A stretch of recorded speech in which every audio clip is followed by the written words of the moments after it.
다 함께 사도신경으로 주님께 우리의 신앙을 고백하시겠습니다. 전능하사 천지를 만드신 하나님 아버지를 내가 믿사오며 그 외아들 우리 주 예수 그리스도를 믿사오니 이는 성령으로 잉태하사 동정녀 마리아에게 나시고 본디오 빌라도에게 고난을 받으사 십자가에 못 박혀 죽으시고 장사한 지 사흘 만에 죽은 자 가운데서 다시 살아나시며 하늘에 오르사 전능하신 하나님 우편에 앉아 계시다가 저리로서 산자와 죽은 자를 심판하러 오시리라. 성령을 믿사오며 거룩한 공예와 성도가 서로 교통하는 것과 죄를 사하여 주시는 것과 몸이 다히 사는 것과 영원히 사는 것을 믿사옵나이다. 아멘.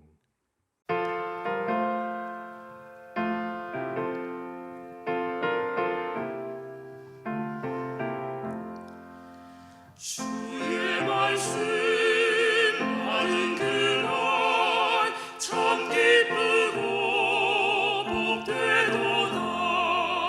이 기쁜 마음 못 이겨서 온 세상에 전하노라. 기쁜 날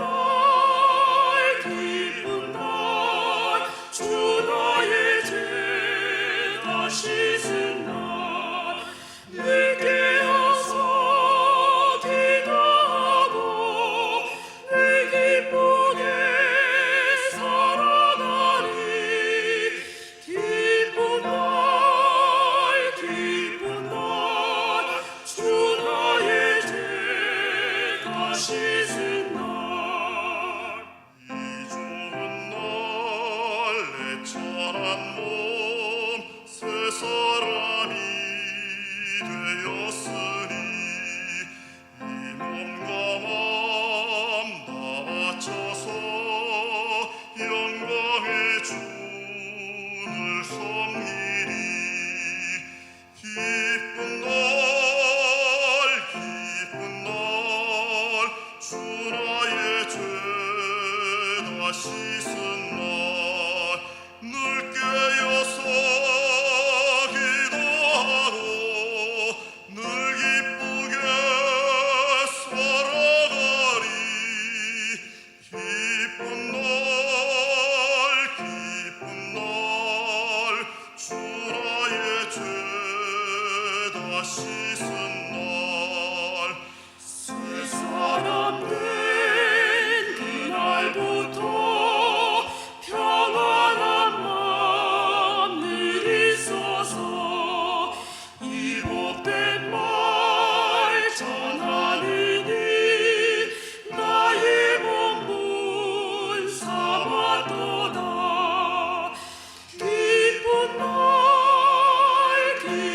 날 주 나의 죄 다 씻은 날 늘 깨어서 기도하고 늘 기쁘게 살아가리. 기쁜 날 주 나의 죄 다 씻은 날.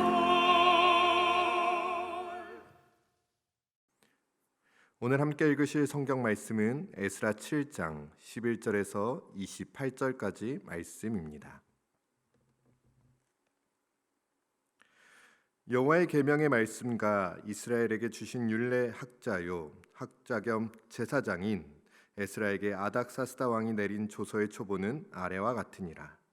모든 왕의 왕 아닥사스다는 하늘의 하나님의 율법의 완전한 학자 겸 제사장 에스라에게 조서를 내리노니 우리나라에 있는 이스라엘 백성과 그들 제사장들과 레위 사람들 중에 예루살렘으로 올라갈 뜻이 있는 자는 누구든지 너와 함께 갈지어다.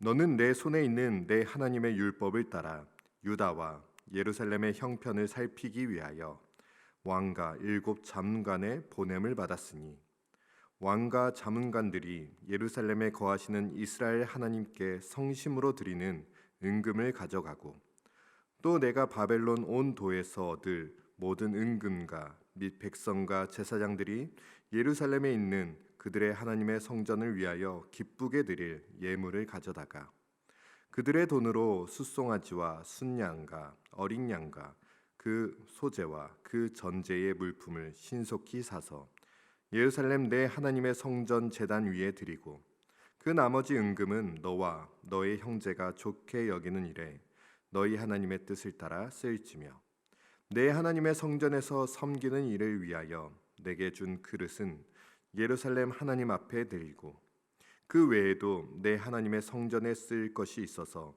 내가 드리고자 하거든 무엇이든지 궁중 창고에서 내다가 드릴지니라. 나 곧 아다삭사 왕이 유브라데 강 건너편 모든 창고지기에게 조서를 내려 이르기를 하늘의 하나님의 율법 학자 겸 제사장 에스라가 무릇 너희에게 구하는 것을 신속히 시행하되 은은 100달란트까지 밀은 100고르까지 포도주는 100밭까지 기름도 100밭까지 하고 소금은 정량 없이 하라. 무릇 하늘의 하나님의 전을 위하여 하늘의 하나님이 명령하신 것은 삼가 행하랴. 어찌하여 진노가 왕과 왕자의 나라에 임하게 하랴. 내가 너희에게 이르노니 제사장들이나 레위 사람들이나 노래하는 자들이나 문지기들이나 느디님 사람들이나 혹 하나님의 성전에서 일하는 자들에게 조공과 관세와 통행세를 받는 것이 옳지 않으니라 하였노라. 에스라여, 너는 내 손에 있는 내 하나님의 지혜를 따라 내 하나님의 율법을 아는 자를 법관과 재판관을 삼아 강 건너편 모든 백성을 재판하게 하고 그중 알지 못하는 자는 너희가 가르치라. 무릇 내 하나님의 명령과 왕의 명령을 준행하지 아니하는 자는 속히 그 죄를 정하여 혹 죽이거나 귀양 보내거나 가산을 몰수하거나 옥에 가둘지니라 하였더라. 우리 조상들의 하나님 여호와를 송축하였지로다. 그가 왕의 마음에 예루살렘 여호와의 성전을 아름답게 할 뜻을 두시고 또 나로 왕과 그의 보좌관들 앞과 왕의 권세 있는 모든 방백의 앞에서 은혜를 얻게 하셨도다. 내 하나님 여호와의 손이 내 위에 있으므로 내가 힘을 얻어 이스라엘 중에 우두머리들을 모아 나와 함께 올라오게 하였노라. 아멘. 함께 기도하시겠습니다. 고맙고 감사하신 하나님 아버지, 이 새벽 저희를 깨워주시고 불러주셔서 하나님 앞에 나와 예배드릴 수 있도록 인도하여 주심에 감사드립니다. 하나님, 이 새벽 간절한 기도 제목 가지고 주님 앞에 나와 예배하며 주의 이름을 구하며 나아가는 모든 주의 백성들 가운데 주님의 그 한량없는 은혜와 사랑이 가득 경험되고 누려지는 시간 될 수 있도록 인도하여 주시옵소서. 우리를 다스리시고 통치하시는 그 여호와 하나님만을 바라보며 오늘도 담대하게 믿음으로 나아가는 하루 될 수 있도록 이 시간 우리를 성령으로 인도하여 주시옵소서. 그렇게 우리와 날마다 함께 하시는 주님의 이름만을 높이며 이 시간 살아계신 예수 그리스도의 이름으로 기도드립니다. 아멘. 하나님께서 허락하신 이 귀한 새벽, 주님 앞에 나와 예배하는 모든 성도님들 가운데 오직 주님께서 주시는 참된 위로와 평안이 오늘 하루의 삶 가운데 가득 흘러 넘치시기를 주님의 이름으로 축복합니다. 모든 상황과 환경이 우리의 예측과 기대와 다르다 할지라도 모든 것을 통하여 선함을 이루어 가시는 그 하나님을 발견하는 하루 되시기를, 그렇게 주님과 동행하며 나아가는 하루 되시기를 다시금 주님의 이름으로 축복합니다. 우리가 계속해서 살펴보고 있는 이 에스라서는 1차 포로 귀환으로부터 3차 포로 귀환 직전까지 약 90년간의 역사를 다루고 있습니다. 이러한 에스라서는 크게 두 부분으로 구분되는데, 전반부는 1장부터 6장까지로 스룹바벨 주도의 1차 포로 귀환과 또 예루살렘 성전 재건에 대하여 다루고 있습니다. 그리고 어제부터 시작된 이 7장부터 10장까지는 에스라 주도의 2차 포로 귀환과 그 신앙개혁 운동에 대해서 다루고 있습니다. 그 시작이 되는 7장 말씀은 에스라에 대하여 먼저 소개한 이후에 오늘 말씀에서 2차 포로의 근거가 되는 아닥사스다 왕의 조서에 대해서 소개합니다. 조서의 시작은 이렇게 이야기합니다. 12절과 13절 말씀입니다. 모든 왕의 왕 아닥사스다는 하늘의 하나님의 율법에 완전한 학자 겸 제사장 에스라에게 조서를 내리노니 우리나라에 있는 이스라엘 백성과 그들 제사장들과 레위 사람들 중에 예루살렘으로 올라갈 뜻이 있는 자는 누구든지 너와 함께 갈지어다. 아닥사스다 왕의 조서는 먼저 조서를 내리는 주체가 모든 왕의 왕으로 아닥사스다를 표현하고 있습니다. 이것은 당시 페르시아가 대제국으로서 수하의 여러 나라의 왕들을 거느리고 있었음을 잘 보여주고 있는 표현입니다. 그런데 아닥사스다 왕은 자신을 높임과 동시에 하나님을 향해서도 하늘의 하나님이라고 표현합니다. 물론 아닥사스다 왕이 하나님을 믿었던 것은 아니었습니다. 지극히 정치적인 목적으로 하나님을 이렇게 표현하였지만 그의 이러한 표현은 다시금 온 열방에 하나님의 이름이 드러나게 되는 장면을 보여주고 있습니다. 그리고 가장 먼저 선포되는 명령은 예루살렘으로 돌아가라라는 것입니다. 이것은 에스라 1장에 나오는 고레스 칙령에서도 관찰됩니다. 두 조서는 페르시아 왕의 칙령으로 귀환을 명령하고 있을 뿐만 아니라 그 목적지를 예루살렘으로 언급한다는 공통점이 있습니다. 조금 다른 점이 있다면 1장에 나오는 고레스 칙령이 성전 건축에 그 주 목적을 두고 있다면 7장은 이스라엘 백성과 그들 제사장들과 레위인을 언급하며 종교 지도자가 포로기한 집단의 중심축을 이루고 있음을 이야기합니다. 1차 포로기한을 통해 성전을 건축하게 하신 하나님은 이제 에스라를 중심으로 한 2차 포로기한을 통하여서 그곳에서 다시금 말씀을 지키고 가르치며 온전하게 할 제사장들을 준비하고 계심을 보게 되는 것입니다. 이어지는 14절에서는 아닥사스다 왕이 에스라를 예루살렘으로 보내는 이유에 대해서 이야기하고 있습니다. 너는 내 손에 있는 내 하나님의 율법을 따라 유다와 예루살렘의 형편을 살피기 위하여 왕과 7 자문관의 보냄을 받았으니 14절에 보면 에스라는 유다와 예루살렘의 형편을 살펴보기 위하여 아닥사스다 왕과 7 자문관들의 보냄을 받았다라고 이야기합니다. 이 7 자문관들은 아마 오래전부터 왕을 보자 하는 자들로서 최고 결정권을 가졌던 그러한 기구로 볼 수 있을 것입니다. 따라서 에스라가 포로기한을 이끌어가는 것에는 특별한 임무가 함께 있었음을 추측해 볼 수 있는 거죠. 사실 아닥사스다 왕은 예루살렘과 그 주변 정세를 살피기 위한 그러한 정치적 목적에서 에스라를 파견하였습니다. 당시 페르시아 제국은 이 바벨론을 무너뜨리고 제국이 되었지만 계속해서 바벨론의 잔존 세력들이나 속국들의 잦은 반란으로 굉장히 큰 골머리를 앓고 있었습니다. 때문에 페르시아 왕 아닥사스다는 표면적으로는 종교적 목적인 양 가장하였지만 실제적으로는 이 팔레스틴 주변 속국들의 동태를 살피기 위한 정치적 목적으로 에스라를 파견하고 있는 것이죠. 때문에 이어지는 말씀을 보면 필요한 모든 것들을 아낌없이 지원해주는 장면을 볼 수 있습니다. 15절부터 20절까지 말씀은 이렇게 이야기합니다. 왕과 자문관들이 예루살렘에 거하시는 이스라엘 하나님께 성심으로 드리는 은금을 가져가고 또 내가 바벨론 온 도에서 얻을 모든 은금과 및 백성과 제사장들이 예루살렘에 있는 그들의 하나님의 성전을 위하여 기쁘게 드릴 예물을 가져다가 그들의 돈으로 숫송아지와 순양과 어린 양과 그 소재와 그 전제의 물품을 신속히 사서 예루살렘 내 하나님의 성전 제단 위에 드리고 그 나머지 은금은 너와 너희 형제가 좋게 여기는 일에 너희 하나님의 뜻을 따라 쓸지며 내 하나님의 성전에서 섬기는 일을 위하여 내게 준 그릇은 예루살렘 하나님 앞에 드리고 그 외에도 내 하나님의 성전에 쓰일 것이 있어서 내가 드리고자 하거든 무엇이든지 궁중 창고에서 내다가 드릴지니라. 14절에 언급된 왕의 자문관들은 에스라를 예루살렘으로 파송하였을 뿐만 아니라 하나님께 드릴 예물을 성심으로 준비하였다고 이야기합니다. 왕과 자문관들이 드리는 이러한 예물은 성전에서 왕과 페르시아 제국을 위하여 드려질 기도와 제사를 위한 것이었습니다.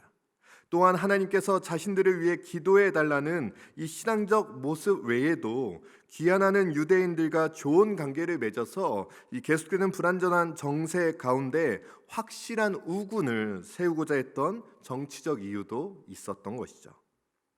그러나 그것이 어떠한 이유와 동기를 가지고 있었던지 간에 이 페르시아 왕과 지도부들의 이러한 모습은 포로 귀한 자들에게 큰 용기와 힘을 주게 됩니다.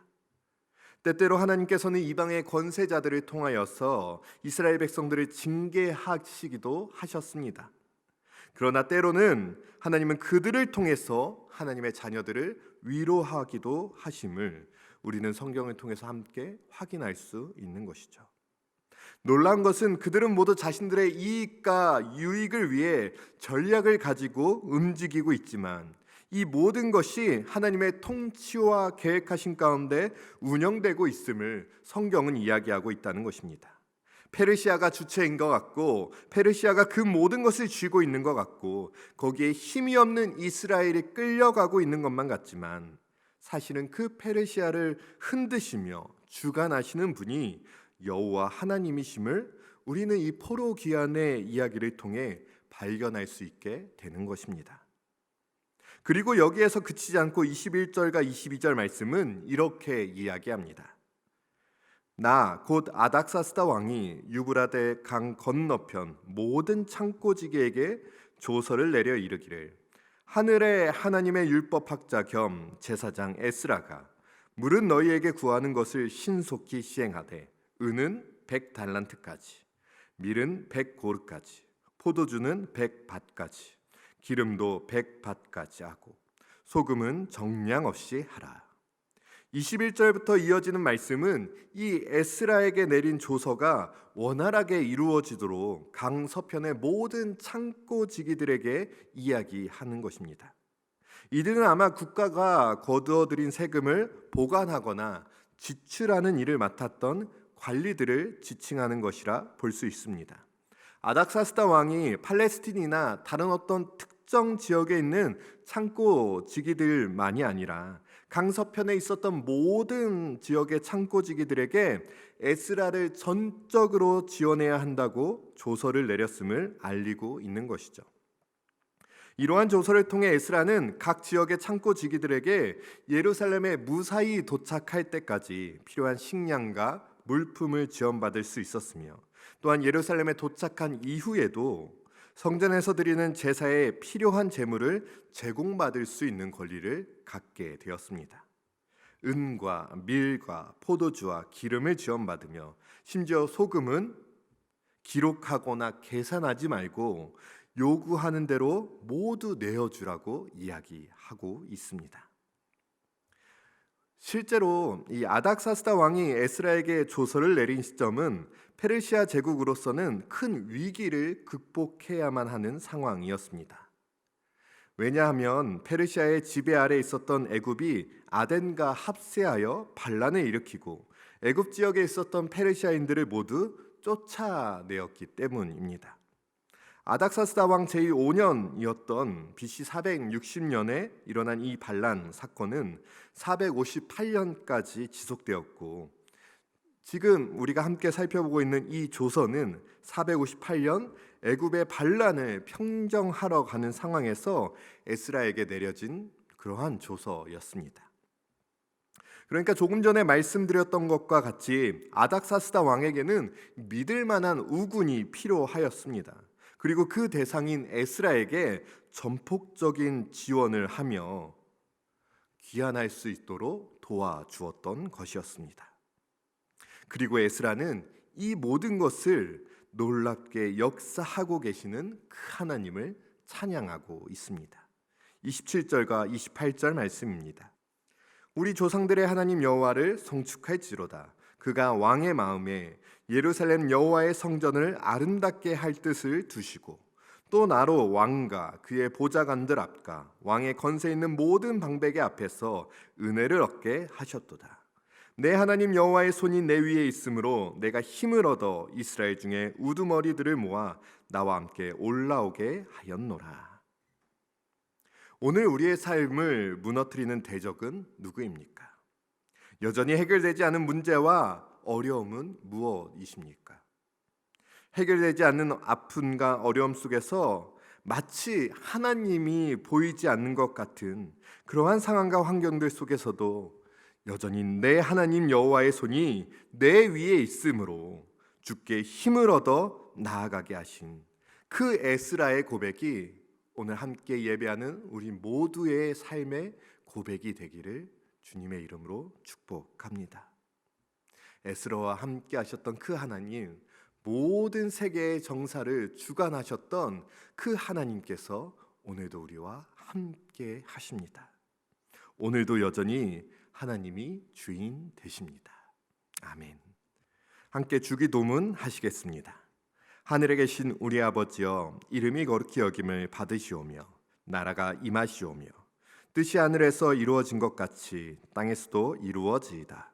오늘 우리에게 일용할 양식을 주시옵고 우리가 우리에게 죄 지은 자를 사하여 준 것 같이 우리 죄를 사하여 주시옵고 우리를 시험에 들게 하지 마시옵고 다만 악에서 구하시옵소서. 나라와 권세와 영광이 아버지께 영원히 있사옵나이다. 아멘.